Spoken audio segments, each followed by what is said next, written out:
Hey everyone, welcome back. Ready for another deep dive? Always ready to explore some thought-provoking ideas. Awesome.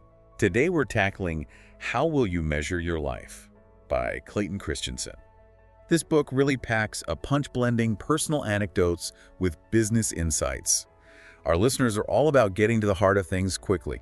So no worries, we're going to break down the most impactful ideas, help everyone really grasp the essence of Christensen's message. Sounds like a plan. And this book is definitely full of gems waiting to be uncovered. It really is. One of the things that jumps out right away is how Christensen challenges us to think differently about success.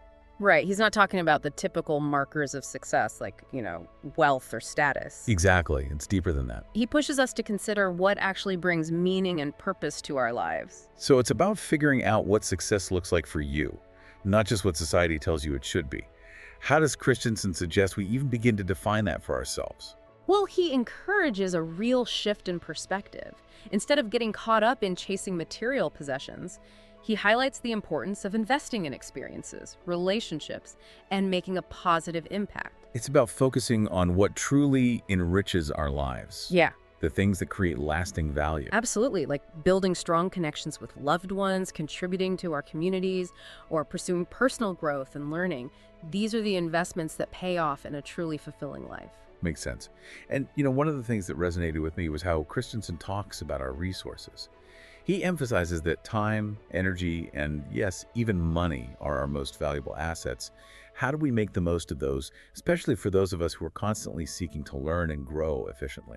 Well, Christensen's argument really centers on intentionality. He stresses that it's not just about speed, but about consciously aligning our actions with our long-term goals. So every choice we make matters. Precisely. Even seemingly small decisions can have a ripple effect over time. I think a lot of us can relate to that. Do you have any examples from the book that really highlight that idea of small actions leading to big results? Oh, absolutely. There's this great anecdote he shares about a high-powered executive who, no matter how crazy his day was, always made it a point to have dinner with his family at 6 p.m. sharp.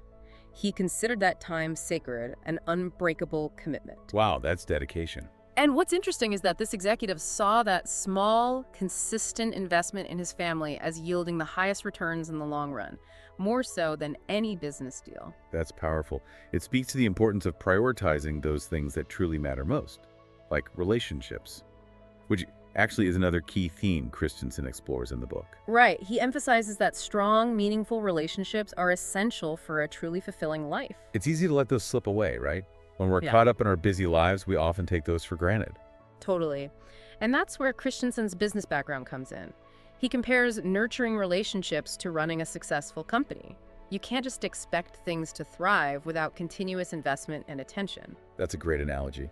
So, what are some practical takeaways from the book on how we can invest in our relationships, ensure they remain strong and healthy? One that stood out to me was the idea of actively scheduling dedicated time for loved ones, like that executive with his family dinners. It's making that conscious effort to really make those connections a priority, like putting it on your calendar the same way you would an important business meeting. Exactly. And it doesn't have to be anything grand. It's about those consistent, quality moments that build a foundation of love and support. Speaking of building, Christensen also talks about the importance of having a strategy for our lives, not just professionally, but personally as well.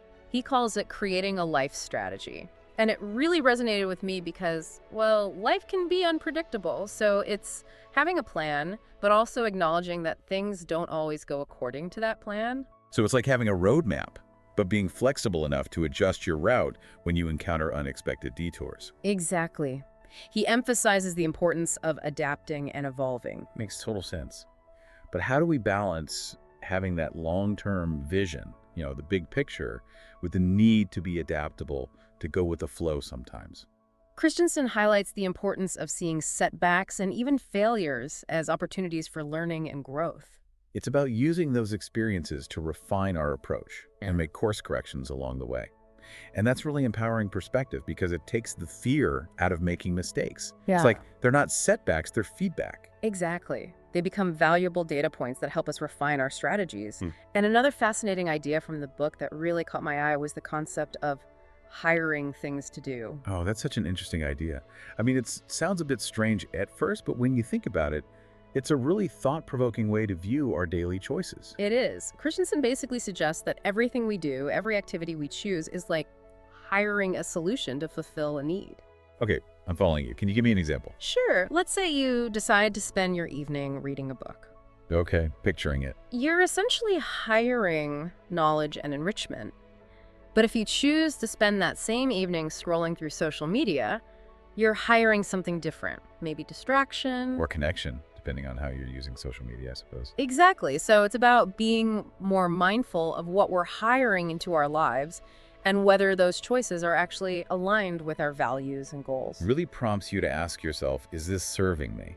Is this moving me closer to the life I want? Right, because we all have limited resources, right? We have to be intentional about where we invest our time and energy. It all ties back to that, which brings us to another really important idea that Christensen emphasizes: the danger of marginal thinking. Ah, yes. He warns against those seemingly small compromises, the ones we justify with, just this once won't hurt. But it's those small choices that can often lead us astray, right? Exactly. Christensen argues that those seemingly insignificant decisions can accumulate over time, creating a snowball effect that can pull us away from our values and goals. There's a story in the book that I found particularly striking. A young man who really values integrity makes a small compromise at work, thinking it's harmless. But that one compromise leads to another, and before he knows it, he finds himself caught in a web of dishonesty. It's a cautionary tale that highlights how those seemingly small choices can have unintended consequences, eroding our integrity and ultimately impacting the trajectory of our lives. It underscores the importance of sticking to our principles, even when faced with pressure to compromise. And I think that ultimately is what How Will You Measure Your Life is all about. It's a call to action to live with intention, integrity, and a deep sense of purpose. Beautifully put. It's about consciously crafting a life filled with meaning, nurturing those connections that matter most, and making choices that are aligned with our core values.